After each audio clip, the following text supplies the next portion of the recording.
When you think about female country music artists and the towns they grew up in, you're probably thinking about places like Muskogee, Oklahoma, Longview, Texas, and Mascot, Tennessee.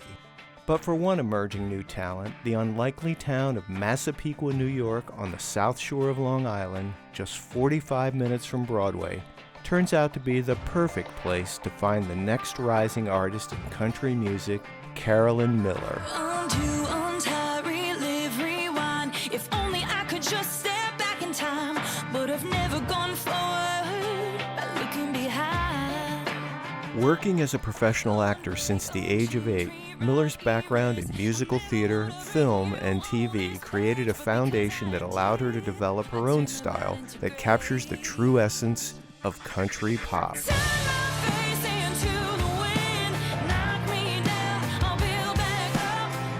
She's also attracted some of country music's top songwriters and producers, including Lance Carpenter, Jesse Lee, Forrest Glenn Whitehead, and Jamie Moore.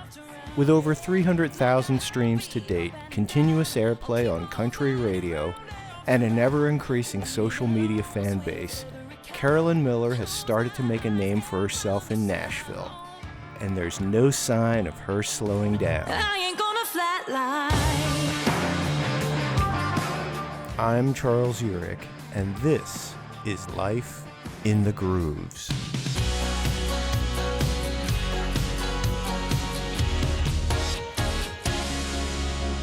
Here is my interview with Carolyn Miller. I think you mentioned to me in an earlier conversation that your parents told you when you were a baby that, oh, she's going to be a singer. And I wanted to know, how did your parents foster and encourage your musical development? Yeah, I mean, they recognized it in me from a very, very early age. And it started out as a joke, kind of what you alluded to. You know, they'd be rocking me 3 weeks old, be like, blah, blah, blah. And they'd always say, oh, this kid's going to be a singer when she grows up. And, you know, when I was 2 years old and running around and we'd go to church, if they blinked and looked the other way, I'd find my way onto the altar and they'd have to pull me off the altar. And I think it was a stage in my mind. And every family party, every gathering, I was always singing and putting on shows. So you were just a natural born performer. I take it your parents really embraced that theatricality. Yeah, which is so funny because, you know, my parents are not performers. They're not like, oh, let me sing and entertain for you. And so it's just funny that I came out of the womb kicking and screaming that. How important was music in your home, and what were your parents listening to? You know, the music was always very celebrated in my house. My parents had a great, cool stereo system. I remember from the time I was little, and they were always playing CDs. There was always music playing. There was always music in the car. Mm-hmm. My mom really loved Celine Dion and Whitney Houston and these big, you know, voices and these powerful women. And my dad loved Guns N' Roses and AC/DC and Aerosmith. And then honestly, the Broadway cast recordings, I mean, growing up again outside Manhattan, my parents from the time I was little, they were taking me to Broadway shows. And in fact, just the other day, cleaning out my childhood bedroom, I found a card for my aunt on my 4th birthday and a t-shirt that says my first Broadway show, and it was seeing Beauty and the Beast for my 4th birthday. Yeah, for my daughter, I think it was The Lion King at that age. Yeah, I mean, it's always been around me in one way or another. So being exposed to all of that great music, all of those powerful female vocal performances, that must have had an impact on you. For sure. Yeah, I mean, I can remember listening to all those CDs in the car, and the first song I sang on stage was when I was 6 years old at my dance recital. You know, I was saying I did a lot of dance when I was a kid, and my musical theater teacher realized I could sing, and so for the dance recital, they actually had me, I think, close out Act 1 singing Greatest Love of All by Whitney Houston when I was 6 years old. That's how, you know, Act 1 of the dance recital ended. And so I mean, those were songs that I was listening to all the time. So, you know, you combine that with some of the rock edge from my dad, I think it definitely has impacted my overall sound and sort of that pop rock contemporary country and with my musical theater background. It's funny. It all's a part of it. Yeah, amazing. You mentioned that you really started performing professionally around the age of 8. Can you tell me about like your first real professional gig? Do you have a memory of that first experience? Yeah, my first big thing was, I think I was 9, and I did a national Kmart commercial. Wow. And it was one of the big back to school ads, and Rosie O'Donnell starred in it. Jesse McCartney was in the commercial, who grew on to be, a pop teen sensation and stuff. So that was my first one, and that was cool. I mean, I can remember being shuttled from Manhattan to the set in New Jersey and living on stage or on set for 3 days in an old school in New Jersey where we shot this national Kmart commercial with huge celebrities. Was a lot of fun. So how did your career then continue to progress, through like your elementary school and then ultimately into your high school years? Yeah, I mean, I continued to book more commercials, started then booking voiceovers. From there, started doing developmental theater productions. I would often be cast as the child role in a lot of these musicals that were being developed in Manhattan, and simultaneously had some film and TV spots too. So it was a lot of just trekking into Manhattan, a lot of hours on the train with my mom and bringing 40 pounds of textbooks, because schoolwork was always the most important thing to them. School came first, and as long as I continued to get the grades that I got, which, were always A's, and then they would keep doing what they were doing for me if I continued to hold my own in school, and I always did. And sometimes I'd be on set, sometimes then we'd have to go to the schools and say, hey, I have to be on set for 3 days. The state by law has to give me a tutor, so please let me know the curriculum for the next week so I can pass it on to the tutor. And then in high school, the teachers can get a little more anal about things, so then you had to like make it a work study program, and you had to get creative in the way you kind of made it work and balanced everything. And I just continued to juggle it all. I'd be in school during the day, and then often right after school, that bell rang, 9th period. Sometimes mom would have to pull me out a little early or whatever it was. We'd be getting on the train, going to the city, whether it was for an audition, a callback, a rehearsal, filming, a vocal coaching lesson, an acting lesson, and then it would just repeat all over again the next day. Wow. I mean, that's kind of amazing because you have this incredible amount of experience, and I'm sure that really has to have guided you and helped you in terms of your work ethic. Oh, absolutely. I mean, I've learned all the lessons of the industry, since I've been 8 years old. Like, I've learned, getting down to the wire when it's you and one other person for your dream role, and, you're 3 inches too tall to play the daughter, or you're a little bit close in height to the mom, and they really want that height difference for a mom and a kid on stage, I've filmed scenes for 20th Century Fox movies where they're in post-production, and no, this scene and this character is gonna be in the film, you're going to be there, and then you and all your friends and family go to the movies that day to go see your scene, and your scene never shows up because it ended up getting cut. It's just the realities of the business that you learn at a very young age. And so that, combined with the way my parents enforced my education and my schoolwork, you learn discipline, you learn sacrifice. And at the time, it's just like, this is great, I love this. But now looking back, it definitely prepared me for everything that I've done over the last, 20 years. Somebody must have hurt you bad to make you hurt me the way you do. I don't know how you could treat me like that when all I ever did was try to love you. I got a full tank of gas and my bags are all packed in the back of this SUV. I'm leaving you all the rest. All I'm taking is what's left of me. And I won't break down. There's a long road ahead, but my tears are all behind me now. Tomorrow's another day, and I'm okay now. I don't know where I'm going, but I know I'm gonna be in a better place. I'm on my way.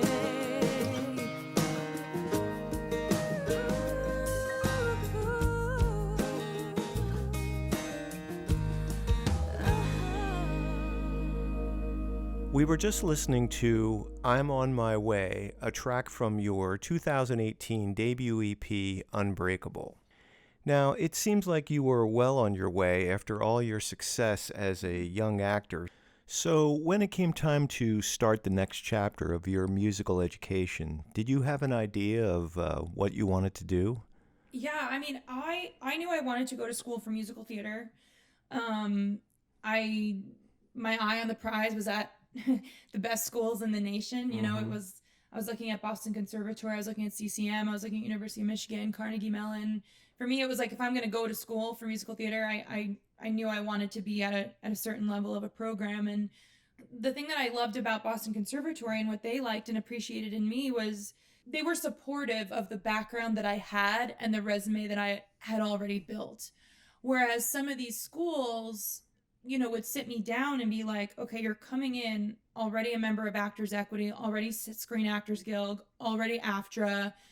I mean, some of these schools, my resumes were bigger than the teachers, you know? And so I was in a very unique situation, and Boston Conservatory embraced that about me and were proud that like here I was wanting to better my education Mm-hmm. and do the training despite already being a working professional. And so Yeah. it was like being away in this like fantasy world for 4 years where all you do is eat and breathe and sleep theater. So, what would a typical week look like for you schedule-wise?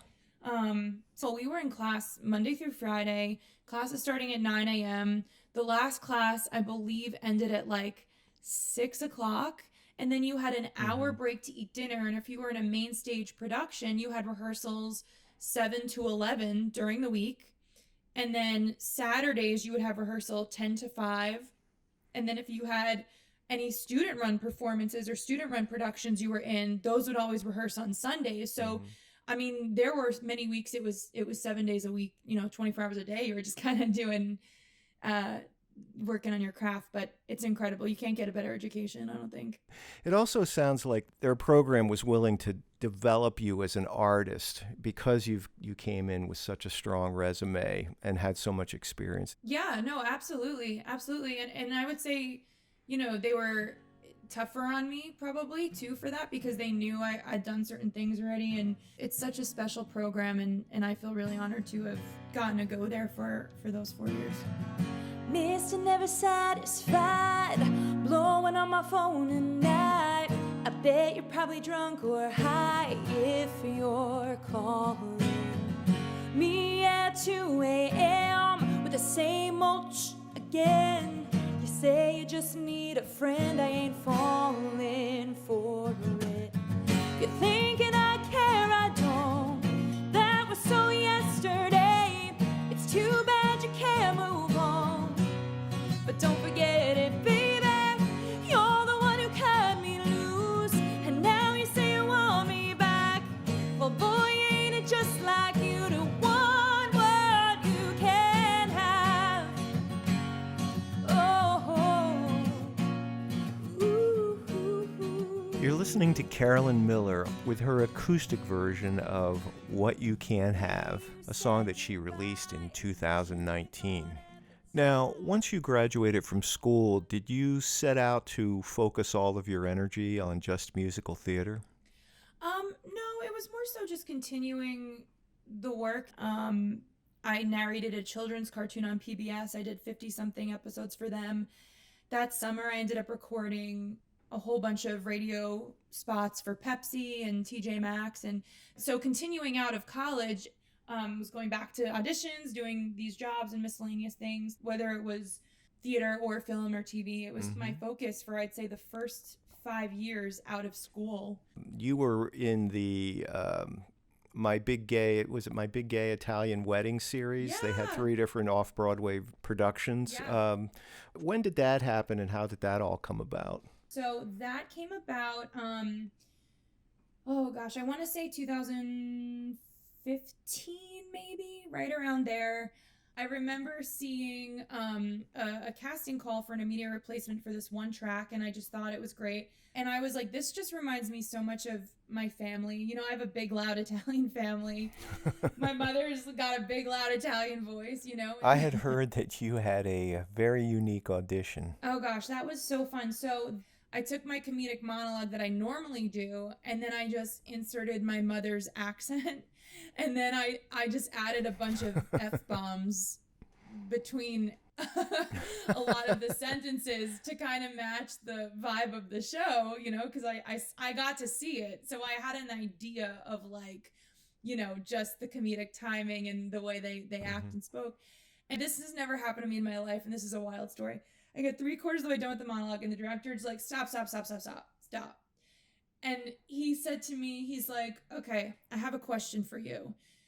Are you around this weekend? And I was like, yeah. And he's like, it's Father's Day, Sunday. Would that be like a problem for you? I was like, no, what's going on? He's like, all right, how do you feel about making your off-Broadway debut this Sunday? Would your dad be okay with that? And I was like, wait, what? Like, my brain had to process. Literally, they offered me the role on the spot, and they still had a waiting room full of girls. What I didn't know is that it was for an immediate replacement starting that weekend. So they had to get going in rehearsals and everything ASAP, and they were just like, you're it. They were like, when you leave this room, please don't say anything, because we have to, out of polite, you know, respect to everyone else, see everyone else. We'll call you in like 2 hours. I'm like, okay. I left. I called my now husband. I was like, I think I just booked an off-Broadway show. I'm very confused. I don't know what just happened. And so anyway, lo and behold, the offer came through. Amazing. It was my first time being in a real true off-Broadway show where you could go to like TKTS and see a billboard in Times Square for a show, and you have your name in the playbill and everything, you know? And so I had 3 days until my first rehearsal on Wednesday, and I only had one rehearsal. It wasn't even at the theater. It wasn't with the cast. It was with stage management and someone else.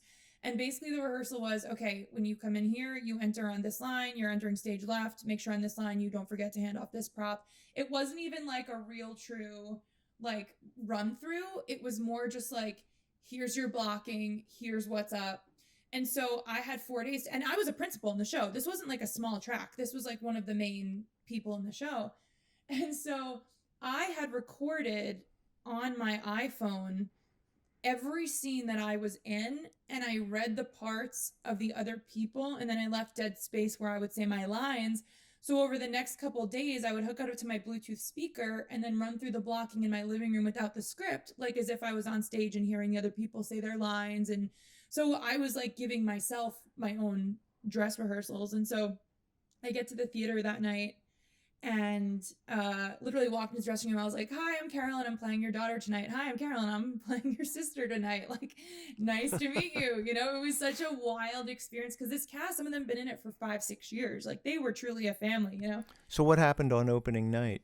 I didn't miss a single line or cue. And in fact, one of the other actors dropped a line and I actually covered for him. And so when the next day that ends and the director calls me and he goes, all right, well, we've got 7 more show dates for you. Are you around these dates to fill in? So I was the go-to understudy for a while. And then when they did the other parts of the trilogy, they just kept pulling me on, and I got to play a couple different characters in that series. It was such a special experience. Sometimes you get so afraid to dream, safer than wanting what might not be, but safer is nowhere, and I don't want to live that way. Looking over my shoulder, who's gonna slap me down? Instead of running fast and get my wings off the ground, I'm flying blind. I'm gonna say yes, throw my arms wide open, even if my heart gets broken. Say yes, and take the road not taken.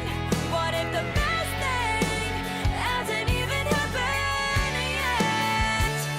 I'm gonna say yes, I'm gonna say yes.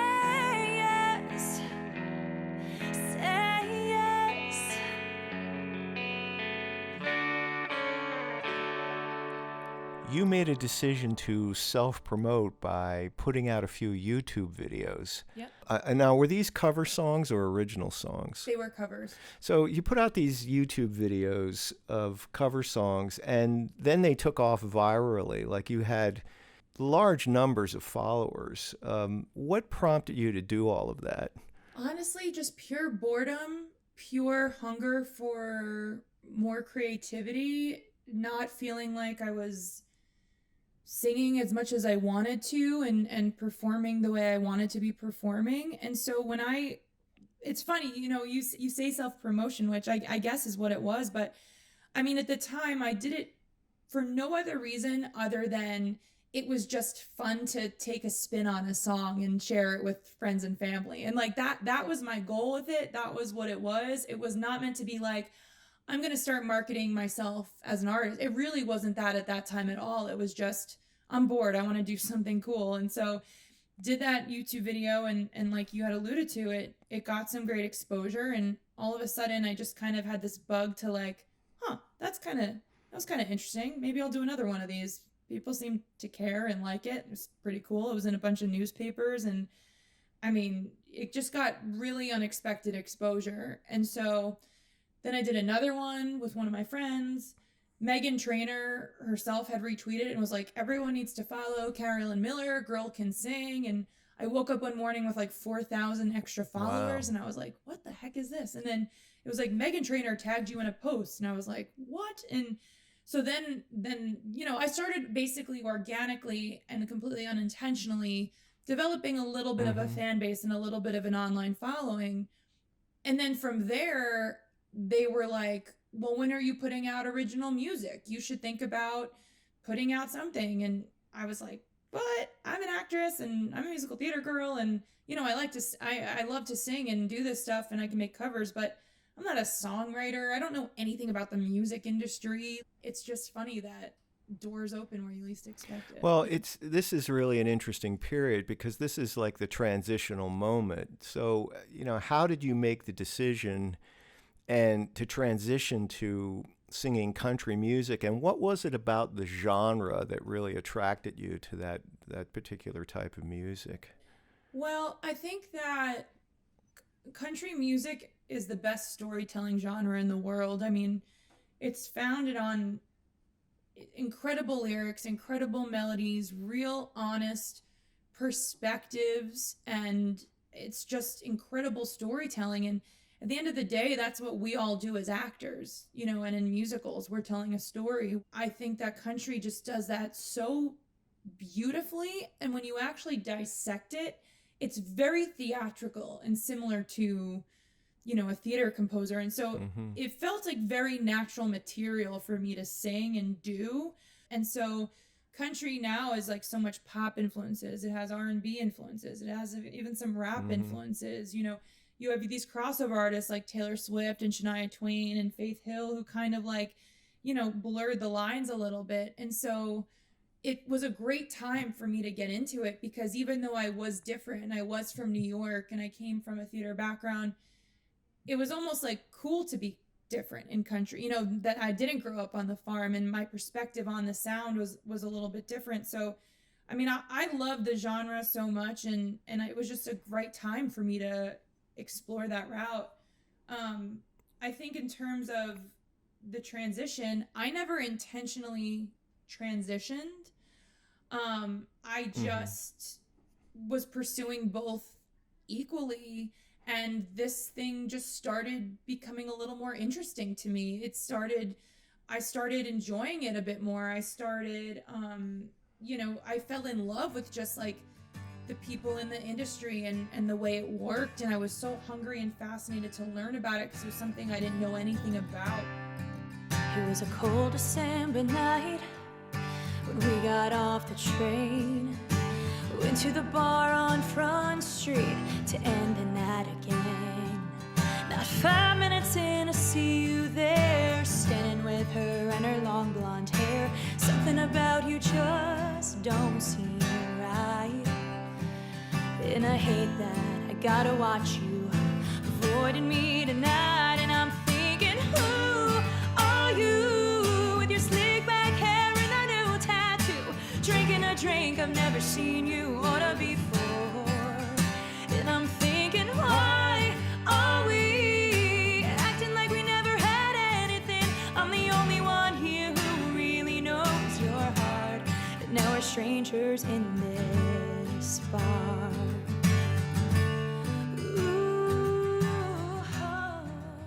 So, as this genre, as this experience of moving into country music was unfolding organically, and you being from New York, you know, I was reading where you really had to immerse yourself in the culture of country music. And in Nashville, you were traveling back and forth between New York and Nashville to really learn the business, the country music business and the recording industry there. What was that experience like? Oh gosh, they're so wildly different that I started out my venture into country music in a really unique way, because most people start where, you know, they have the dream to be a singer, they move to town, they don't know anything about it, they kind of, you know, just start cutting their teeth, writing songs, maybe catch a lucky break with a show, and then they were super nervous, they get better, you know, and their career grows that way.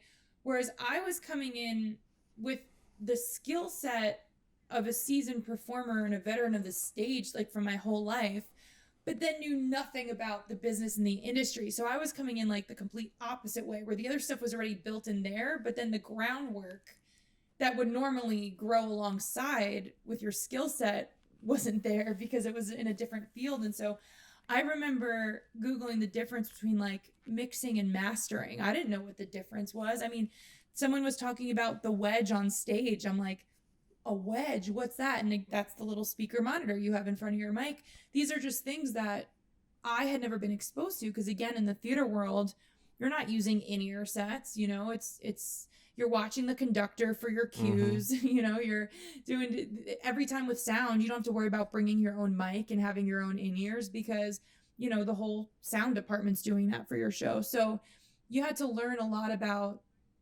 these other sides and these things. But you know, going to Nashville and seeing, I just tried to absorb as much as I could. I tried to go down as much as I could. I went by myself. I slept on friends' couches. Sometimes I stayed in really crappy rundown motels outside the city just because they were super cheap, and I could rent a car for, you know, really cheap and drive around and catch as many writers around, catch as many shows, try to sneak my way into as many events and networking things as possible, and try to just be immersed in the scene. And I mean, I was doing that, and I didn't even play my first show in Nashville for the year. The first year I was just like trying to figure out how the whole thing worked.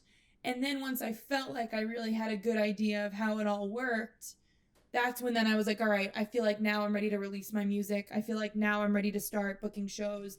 And I'm glad I waited, because, you know, by the time my EP came out, it ended up hitting number 7 during pre-order on the iTunes country charts. And Incredible. I felt like it came at a time where it wouldn't just fall on deaf ears, versus if I released it before then.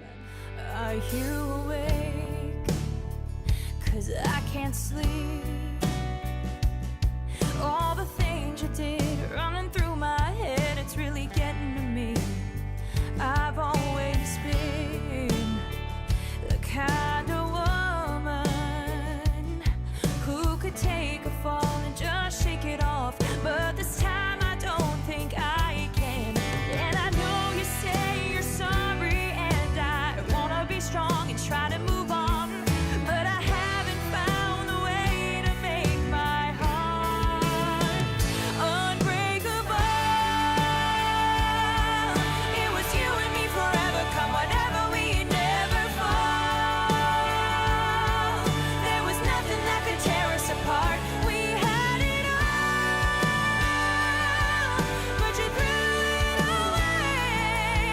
And it's killing me, 'cause we're supposed to be unbreakable.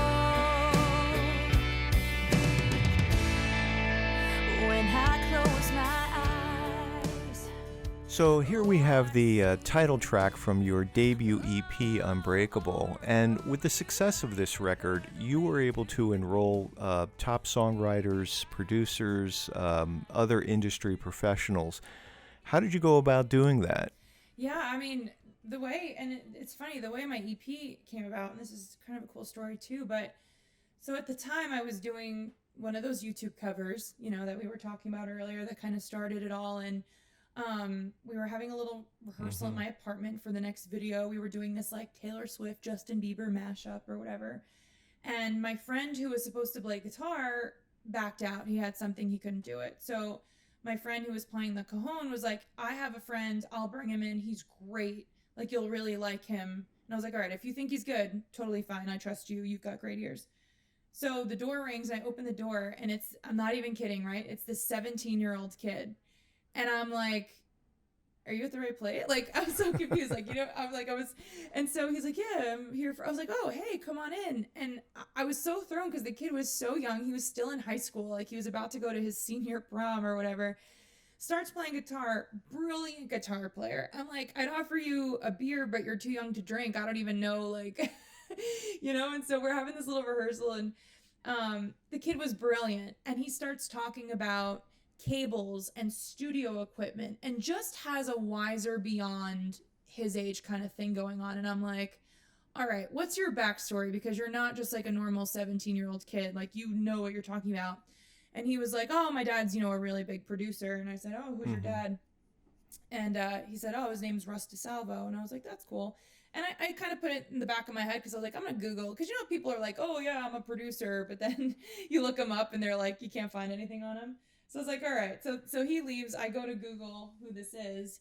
And Wikipedia explodes. Every website explodes. Russ DeSalvo, producer for Celine Dion, Lionel Richie, Carlos Santana, won ASCAP Songwriter of the Year award. And I'm like, oh my God, this all makes sense. No wonder this kid is, first of all, amazing. And second of all, like, he's not kidding. His dad is like really something. And so at our next rehearsal, we were talking again, and he was like, I'd like to introduce you to my dad. I think you guys, I was like, please do. That'd be amazing. Anyway, long story short, met his dad, and his dad really liked what he heard. And he was the one who looked me in the eye and said, Carolyn, like, you are an artist. You have to do something with this. Like, you have to do an EP like this. You are someone that needs to do something. And so I was like, I don't know. It was a couple $1,000 at the time. I was like, I didn't have the money to just put away, $5,000 to make a CD, Long story short, he's like, I'll help you. And so because he had these contacts, he reached out to his collaborators in New York, LA, and Nashville, and basically said, think Carrie Underwood meets Kelly Clarkson, country, but still with New York, not too country. Big, powerful vocals, send us what you have in your catalogs. And so we got pitched then like over 100 songs, probably even closer to 200 songs. And amazing. For the next couple months, I mean, I combed through these songs with a fine-tooth comb. I listened to them on repeat over and over and over again until I found the 5 songs that ended up being the ones for the EP that were like, this is my story. I lived this. How did I not write this song? This is so me, and that's how the EP then was born. So how selective are you about the type of material you choose to record? I would think it has to be a part of your identity. It has to be something maybe you had lived once before. 100%. And if it's not something I necessarily lived, it has to be something that I can connect with enough that I can, channel me as an actress and be emotionally invested in the story. And if it's not literally a matchup for me, it's got to be that I'm just so obsessed with the melody in the song itself. I have to feel so connected to it in one way or another, whether it's my personal truth or it's an emotional truth where I can tap into that story. I get real quiet every time I overthink. You pull me close and whisper in my ear, baby girl, breathe. I know you have a tendency to hold everything in, but baby, let it go. I'm here, I'm listening. I'm all in. I'm all in. I'm scared of failure ever since. So when you're working with a producer and a songwriting team, how much input do you have with them? Or I guess it depends on the producer or the team in terms of the trust that you have in them to make the record. Yeah, I have a lot. I mean, right now as an independent artist, I have full control over what I record, when I record it, when I release it, how I want it to sound, what songs I want to do, who I want to work with. So I choose all this for myself. I choose the writers to team up with. I choose the songs. I have go-to writers that I'll try to write with more often than others, or who I know just write for my sound and style, and I'll be like, hey, what do you have in your catalog? Anything that could work? I'm looking for a ballad or I'm looking for an up-tempo or whatever it is. And then my producers are good friends of mine. We've been friends for a couple years now, and they've been behind a lot, with the exception of the Unbreakable EP, which was Russ up here in New York. Everything has been done now in Nashville. And so the stage we're at is I've got 6 songs that are in the process of being mixed. And so we have Zoom calls a couple days a week, and we're going through things with a fine-tooth comb. And it's everything from, hey, lower the acoustic out of the right speaker at this one section, to I don't like how this is ending. Let's loop the intro and make that part of the outro. And I want to do a riff thing here. So it's very collaborative, which I love, like we were saying earlier too. But I'm very lucky that the position I'm at is I have full control. So everything that goes out, ultimately I have the final say in steering the ship, which is cool. That's really smart, and it's really great that you have the ability to have that amount of control. Yeah, that's the secret. Now, you just released a new song called Flatline, which we featured at the top of the show. You also have some new music coming out in the next couple of weeks. I was wondering if you could tell us a little bit about that, as well as what's ahead for you in the future. Sure. So Flatline has actually been the opening number at my live shows for quite a bit of time now. I love kicking my shows off with a big bang, you know, something that gets the crowd going, a lot of energy, something that's very exciting. And so that song has been my opening number for a bit. And I never had it released. And so I was like, gosh, I need to do something with the song. So last year I recorded it, and then the pandemic happened. And then because I had Ain't About That and All In, Flatline kind of just went on hold for a little while. And so as we got through 2020 and we entered 2021, I was just like, Flatline has never been more relevant than right now, because of the themes of perseverance and getting back up and keeping on fighting. And I feel like it's just something that everyone could apply to after the year we've all had. And the video is going to feature all of my fans and followers' comeback stories. And then I have a whole series of songs that I've written that will finally be coming out. And my plan is once every 6 weeks to release a new song. So even though Flatline just came out, I'm already doing all the behind the scenes and prep for the next song. And then I'm sure before that song even comes out, I'll be working on the cover art and the marketing plan for the next song. So, you know, it keeps on going, and there's so much stuff that goes on behind the scenes, and this stuff takes time. So that's what I'm working on right now. But I think the thing that I'm most excited about with this new series of songs is any song I've released thus far has been written by other people. Even though in my shows and live streams I do songs that I wrote all the time, they've never been officially recorded and released. So this is the first time that my original songs are going to be out there and fans get to hear the words that I've written. So I'm pretty excited about that. Well, I think we can all be really excited about what's ahead for you. Really looking forward to seeing and hearing more of your work in the coming year. Carolyn Miller, thank you so much for joining me today. Thank you so much. This was so much fun, and anytime I'd do it again. I loved it.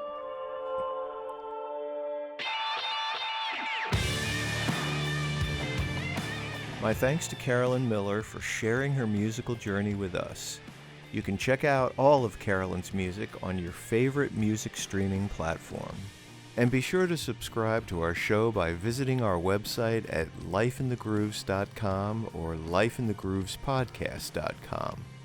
Life in the Grooves is produced by Tour de Force Entertainment Group. If you like what you've heard, please take a moment to share, rate, and review us on your favorite podcast app. I'm Charles Urich. Thanks for listening. I ain't gonna flatline.